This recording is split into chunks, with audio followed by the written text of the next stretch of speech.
How can a player be scoring 14 points per game for one team and then average only 5 the next season? In 2015, EuroLeague champion Dimitris Itoudis tweeted this: "Crazy how the game changes for people when you give the confidence to just play." Now, the numbers aren't his, but it seems like a perfect example of Nick Calathes' case. Last year in Barcelona, he kind of got the scapegoat treatment after having hard times in ACB and EuroLeague playoffs, but the Greek has completely turned it around in Istanbul, leading newly built Fenerbahce to a strong start.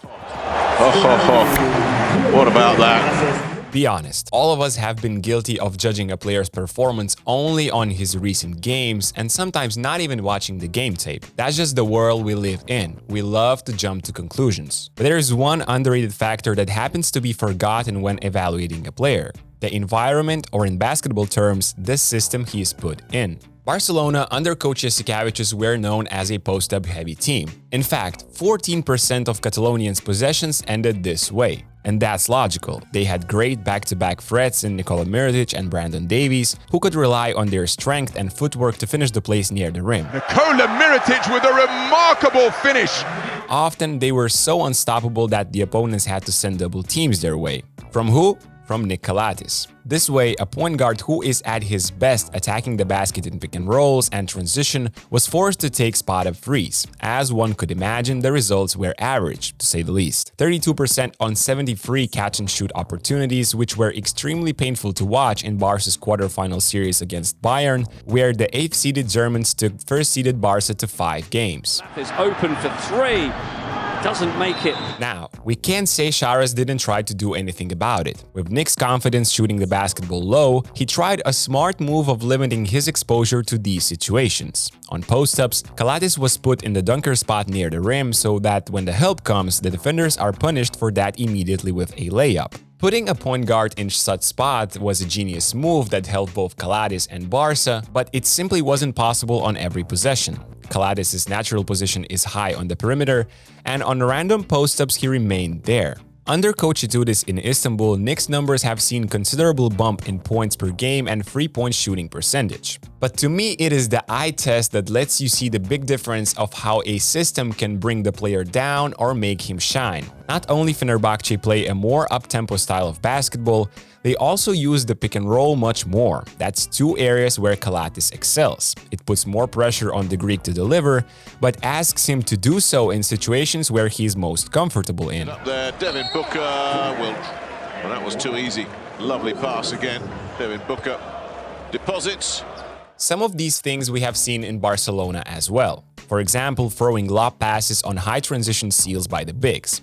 Mirotic used it at least once per game in Spain. Now Jonathan Motley is replicating and taking advantage of the same in Turkey. But in general, it is the freedom to run and create that sets Calathes apart from other point guards at the moment. His vision and evaluation of help defenders is unmatchable in all Europe. Like here, he is able to wave to Bressan to run faster as if he is about to pass it to him, and then throw a bullet to the corner, creating a long closeout for the defense. Edwards gets that little backboard angle.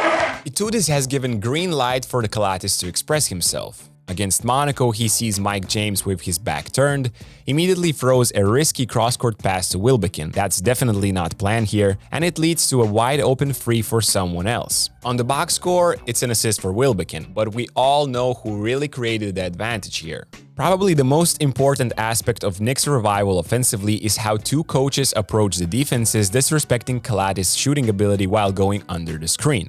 It is widely known that Charas emphasizes the importance of every shot's probability to go in, thus preferring other solutions than Nick's off-the-dribble threes. Itoudis, on the other hand, has showed confidence and encouragement, and the results speak for themselves. The Greek point guard has already made more threes in pick and rolls than last year, surpassing the total of 71 games in only 33. Calathes, you can't leave this version of Nick Calathes with that kind of room. Also, instead of avoiding these situations, Fenerbahce are trying to take advantage of it. This guard-to-guard screen's first option is for Edwards to get open later, but when Calathes is playing it, he's setting the pick to his own man, blocking defender that wants to go under. You could see the same on Spain pick and roll, with the third man blocking his own man, allowing Nick a freeway until the rim. Fenerbahce often utilizes the flip screen too. This creates confusion and eliminates the possibility of going under. That allows him to get inside the paint, and as a defender, this is the last thing you want to see Calathes do. Calathes' efficiency on pick and rolls this year has risen from 0.87 points per possession to 0.97. If his own scoring has increased due to the factors mentioned before, what has remained stable is a solid two-man game companion. His assist average remains steady at around 6, with Motley becoming the new target. EuroLeague rookie has demonstrated great chemistry with Nick, expecting and catching tough passes while showing off great footwork, patience, and finishing skills around the basket. Sometimes his ability to roll down quickly even opens up easy baskets for his point guard, once again demonstrating the importance of environment in basketball. And that's too easy. That is just too easy if you're Milan. Easy lay-in.